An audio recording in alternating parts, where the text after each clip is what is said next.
So hello mga palangga, welcome back again to my new video. So in today's video mga palangga, di bale, as you can see at my back, yung aming TV rack, ayan, yung aming pinaglalagyan ng mga kung ano-ano, like our collection toys, stuffed toys, and everything. So di bale, we planned na tatanggalin na yan. So actually ako yung may idea na gusto ko nang tanggalin. But it doesn't mean na itatapon ko, ipamimigay ko yung mga toys or no. Hindi. So, ililipat ko siya doon sa aming stock room. May iwan lang yung sa baba. Yung ito. Ayan. Yan. May iwan. Pero the rest, i-dismantle namin at i-move doon sa my stock room. Okay? And then after that, pipinturahan namin ng color white. So, since I started to have an indoor plants, syempre naiisip ko din in the near future, no, yung plants ko ay hindi magre-remain as that. Syempre mag-grow yan sila. So syempre naiisip ko, paano kaya kung lumaki sila? Saan ko sila ilalagay? So I have to sacrifice these shelves, no, para may paglagyan yung aking mga plants. So ay mga palangga, samahan nyo ako sa aking pagliligpit ng mga ito at I hope mapanood nyo hanggang sa huli.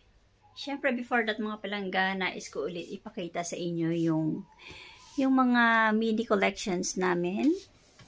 Ayan, hindi mabuksan. So, ayan sila. So, diba, hindi na sila naka-display dito sa sala. At magkakaroon sila ng panibagong pwesto doon sa stock room. Sa stock room na lang muna sila for the meantime. Yan yung mga toys ng aking mga anak. Ayan, kay Bunso. Ako kasi, mahilig talaga ako mag-collect ng mga toys nila. Ayoko na tinatapon. Kahit pumurahin, kahit ano pa yan. So, minsan pag may nakikita ako sa mga basurahan, nakakalat sa tabi ng basurahan, alam mo, mga tinatapon. Dito kasi mahilig sila magtapon-tapon ng mga bagay-bagay. Ako naman si Pulot. So, nangihinayang ako. So, kaya, ayan, napaparami sila. And also, dito din na side, meron kaming mini shelves for our mini toy figures. Ayan sila. Pero itong shelves to, hindi ko ito tatanggalin. Diyan lang siya muna.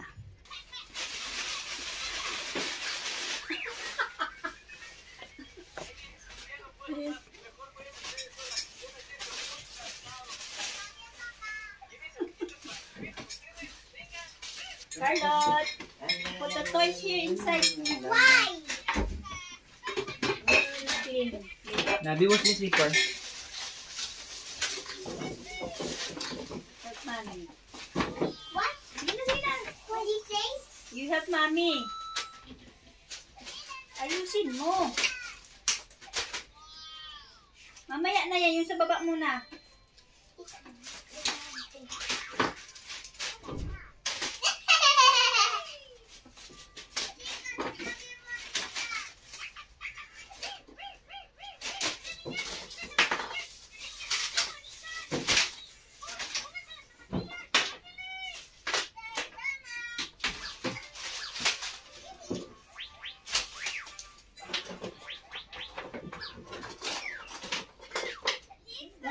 Ay.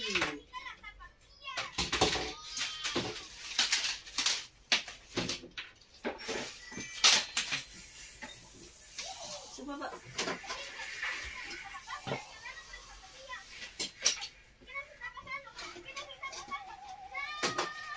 Oh. Dali ako na.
ayun mga palangga, finally, naitanggal ko na lahat ang mga gamit na mayroon dito sa loob ng shelves na ito.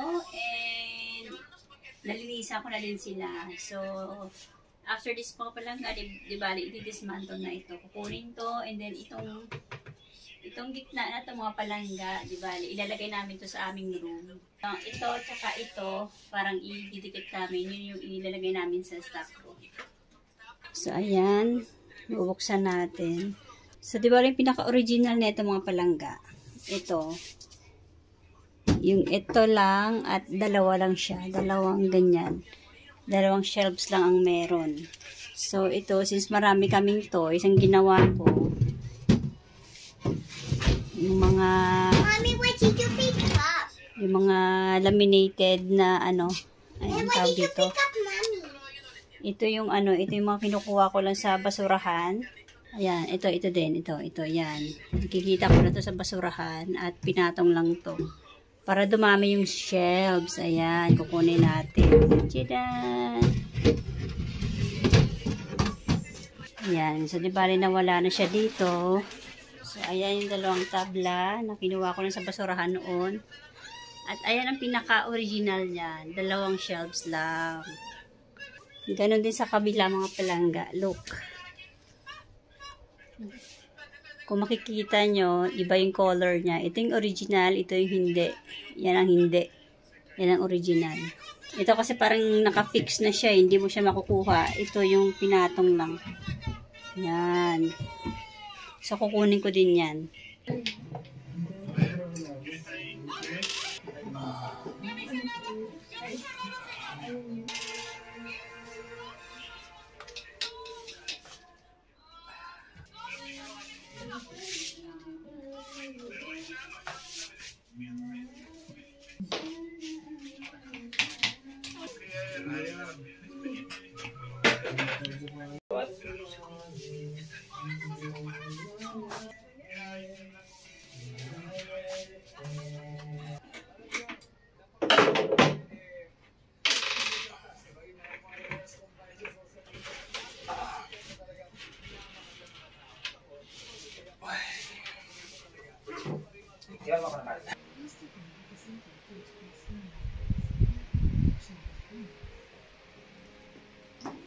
So, ayun mga palangga, finally natapos na din namin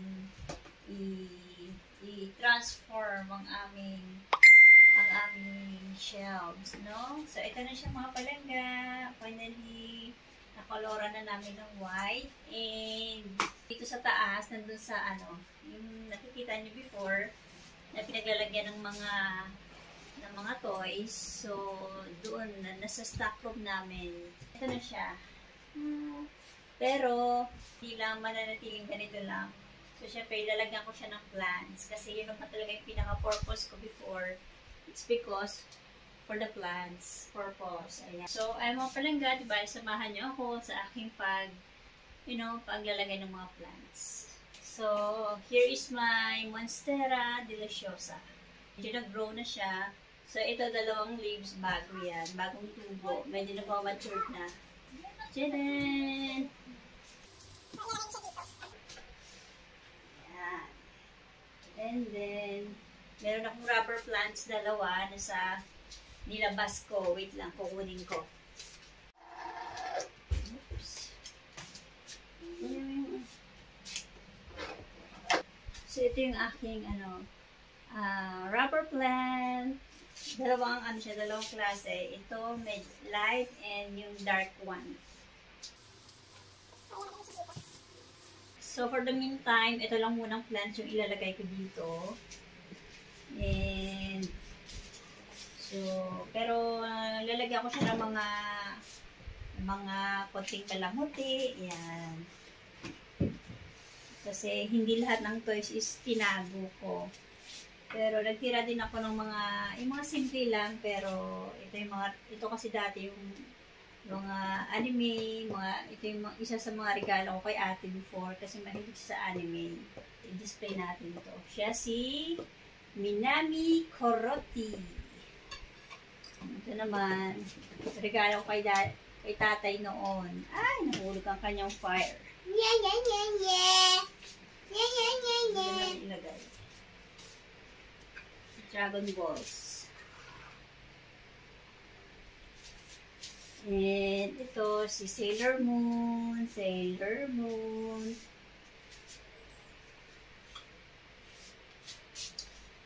So, alam niyo naman, yung mahilig mag-basketball dito si Tatay, kaya Jordan. Si Jordan, dito si Jordan. Dito natin ilagay si Jordan. Dito naman. Hindi ko alam kung saan ko yan. Ayan. Dito. Ayan, si Jordan. Yung isa, nakalimutan ko na sino nga ba ito. Yung stand niya, actually mga palangga na bali, yung stand niya. Pero, saka ko naaayusin yung ano niya. Dito ko na lang muna ilalagay sa mga plants. At syempre mga palangga, ayan, Jollibee. Ida ang saya. No, baby. Jollibee. Lagay mo din yan. And of course, dahil ayaw ko ng pet dog, dahil syempre maalaga, another responsibilidad, kahit gusto ng mga anak ko ng aso dito sa bahay, pero ayaw ko. Kaya, tadan! Ito na lang, figurine. Dog. At least may dog kami. And lastly, mga palangga, Bob Marley. Ayan. Ito yung mga kanta ni Bob Marley. Ay, avid fan yun ng si Tatay. Kaya, ayan, Bob Marley. Isa rin ito sa naregalo ko sa kanya noon. Look, look, look, look. So, yan yung, ito rin pinaka-final. Ayan na siya. Ganyan na siya. Sa mga magtatanong mga palangga, syempre yung wood na ito is hindi ito solid wood. So, parang ano na siya, laminated na wood na parang kinumpak lang and parang something like that. Alam nyo naman yun. So, still, pwede din koloran ng white, o diba? Depende yun sa color nyo. Parang enamel yata parang ganun, enamel para sa wood. Naging mas lumiwanag ang aming bahay, o diba? Yung dating punong-puno ng toys dyan sa taas, ngayon bakante na, o diba? Napaka-aliwalas tingnan. Pero later on, ayan, ang sabi ko nga, kasi gusto ko magkaroon ng mala nature na sala or bosque or nasa forest. So, yung wall na yan, empty wall na yan, magkakaroon ng punong-puno ng mga halaman. Ayan. So, update sa akin mga plants, mga palangga. Ayan, ayan, ayan. Ito yung pinakaayaw ko sa lahat. Pero, no choice dahil binili ni Tatay. Hindi kasi ako naniniwala sa mga pampaswerte na yan. Kasi yun ang tawag, lucky plant ang tawag dyan. Pero still, plant naman siya. So, kailangan nating alagaan kasi part siya ng plant. Kasi yung iba naman, bumibili lang, it's because nilalagyan nila ng pangalan like money plant, lucky plant, mga ganon. Pero, para sa akin, hindi ako naniniwala sa ganon. Dahil, si Lord lang talaga ang nagbibigay ng blessing sa atin. At depende yun, nakakadepende yun sa ating pamumuhay. So, ito nga money plant ang tawag dito. Pilea peperomioides. Ayan, may pangalan siya. So, medyo, I don't know, medyo sensitive din yung plants na ito. Pero, thank God, hindi siya namamatay. Ang pinaka-sensitive talaga sa lahat ng plants ko ay ito. Yung creeping fig. Ayan tingnan nyo. Hindi ko alam kung overwatered or hindi siya pang indoor. I don't know. Ito yung aking, ito yung aming air humidifier. Sa lowest, lang siya, level. Pero, syempre, pag finul mo yan, lalakas din yung smoke. So, ito yung area na yan. Yan yung mga nursery ko, yung mga nagpupropagate ako. Yan ang aking mga ferns. Ito yung propagating area ko. So, ayan siya, mga ivy, hanging plants. Ito pang indoor, pang outdoor to actually. Pero, itatry ko mag-indoor ng ganito. Kasi nakita ko lang to sa labas. Alam mo yung mga public park na may mga tanim na ganito. Nagpitas ako para i-propagate sila. Pero, ayun, ilang weeks nang nakaraan, hindi sila nadi-dead. Pero ito yung mga wild, I don't know kung part siya ng succulent or cactus. Tumubo lang sa mga wild area or sa field nung pumunta kami nung Guadalajara last time. Pinitas ko kasi ang ganda-ganda ng tubo niya. Kung hindi siya sang-ayon sa ganitong pag-propagate, wala na. Parang wala nang pag-asa pag ganyan. Anyway, tinry ko lang naman. Hindi talaga siguro para sa akin. Hindi ko alam kung anong klaseng plant, pero nakita ko ito nung yung sa labas. Basta ang ganda, pag tinrim mo siya, ang gandang tingnan kasi yellow pa, napaka-attractive ng color niya. Ito hanging plant talaga siya, para siyang, yes, ivy plant, parang variety ng ivy or English ivy or I don't know. So ito din, parang medyo ano rin siya, parang vine, parang gumagapang or pwede ding hanging. We will see, kasi nakita ko rin sa labas parang gumagapang sa sa pader. So, ayun. So, ako, nagpo-propagate ako ng golden pothos. Ayan. So, ayan, ito. Nagtanim na ako ng simpleng sanga and then may biglang tumubo ng pagkalusog-lusog. Ang ganda ng tubo niya, ang dami. O, diba? Ito yung medyo wino-worry ko. Coleus yata. Ito, mga coleus. Ayan. So, nung binili ko sila, talagang napakaganda ng color. Pero hindi naman sila namamatay dito sa indoor. Pero alam mo yung color nila, parang nag-change. Nagiging lighten. Kasi nung binili ko sila, napaka-dark.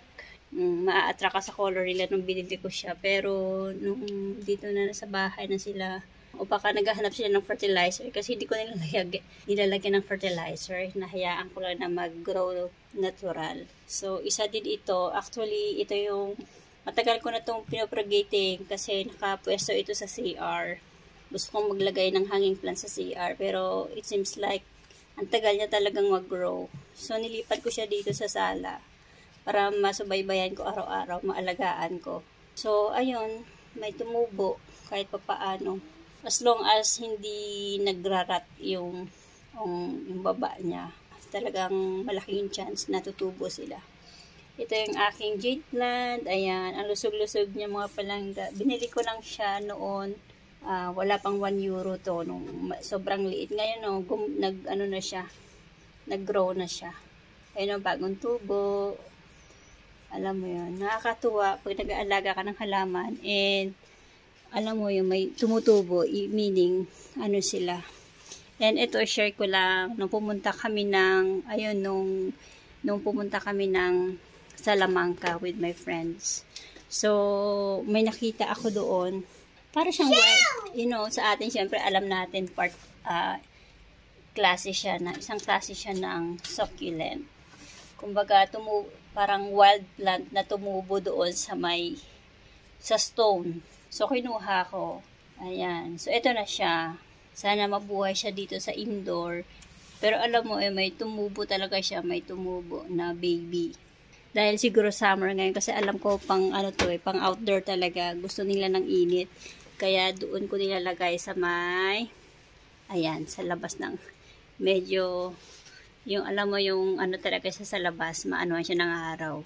Ano pa ba? Ito, share ko lang ulit. Tuwang-tuwa ako dito sa hanging plants na ito kasi nung binili ko ganyan kalusog. Lalo na ngayon, mas lumulusog kasi ang dami kong nakikitang mga bagong leaves na nagsitubuan. Parang nag-double yung leaves niya. Ayan o. Kailangan lang na alagaan, na wag mauhaw. Hindi naman siya masyadong wet. Yan ang ganon. Soil niya. Hindi siya mag-dry. Hindi din siya too wet. Normal lang. And ito, ay, ang ganda. Medyo nag-worry ako. I don't know kung naiinitan sobra. Mukhang malusog naman, Tsaka nag-grow siya. Ang daming leaves na, kumbaga, mas lalong humaba yung mga, niya. Yung mga stem niya. So, okay na ako doon. Kahit kasi nung binili ko to, sobrang dark ng color. Pero ngayon, parang nagla-lighten nga siya. Hindi ko alam kung fertilizer yung hanap, sun, or ano. Ito ang isa sa paborito mga palangga. Yung prayer plant, ayan. Dalawa yung klaseng prayer plant ko. Hindi ko lang ma-specify yung specific name nila. Pero, ito, prayer plant ang tawag dyan. Bakit nga ba prayer plant? It's because, ayan, pag daytime, kumbaga nakaganyan yung leaves niya. And pag nighttime na, magfo-fold din siya parang hands. Magsisitaasan yan sila ganyan pag nighttime na. So, kaya prayer plant ang tawag dyan. Ito, paunti-unti na siya pababa. Kasi pababain tubo niya. And gumagapang siya pababa. So, ito din yung isa sa wino-worry ko. Ayan. Alam mo, parang nagda-dry siya. Hindi ko alam kung kulang sa tubig. O, hala, parang nasusunog. Parang gusto kong ilabas. Gusto ko siyang ilabas, mga palangga. Ay, ito, isa sa ito, gusto ko i-share. Philodendron Ring of Fire. Isa ito sa gusto ko. Nandiyan kasi siya sa taas, kaya hindi masyado na yung leaves niya.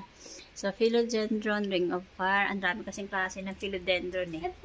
So, ayan siya. Thank God, hindi siya namamatay, hindi siya So, ayan yung dalawa kong snake plant. Oh, mukhang malusog naman sila sa taas. And, ayun, isa pang golden pothos. That's from propagating lang. Propagation.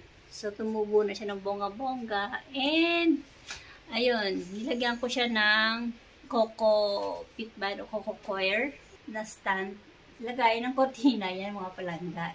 Diyan ko lang pinasok yung pang stand ng plant actually. Or support, ayan, pang support ng plant yan sa mga, kasi ang plano ko dyan, ayan, papagapangin ko yan siya dyan.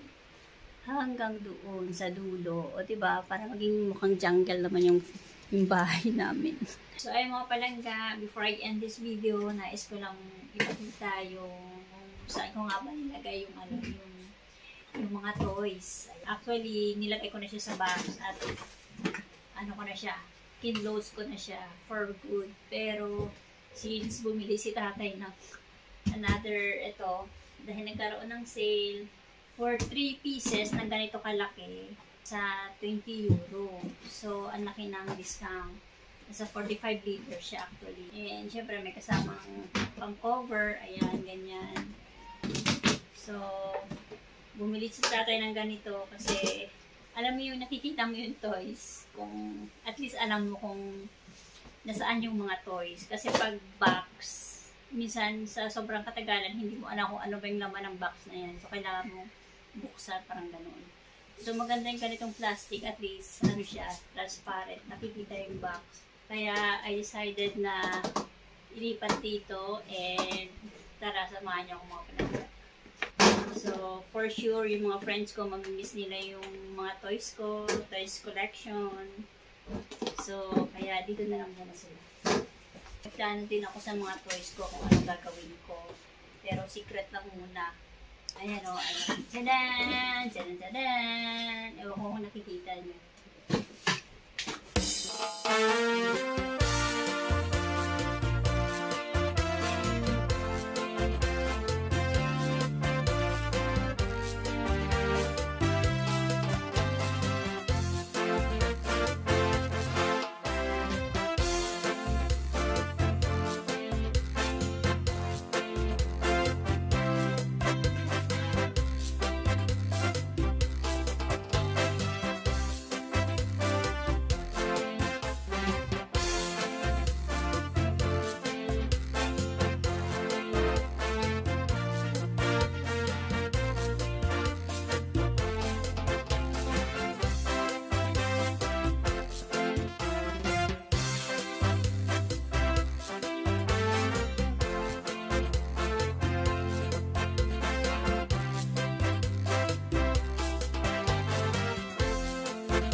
So, ang kagandahan lang kasi pwede siyang ayan, kung ito lang na side, i-open mo.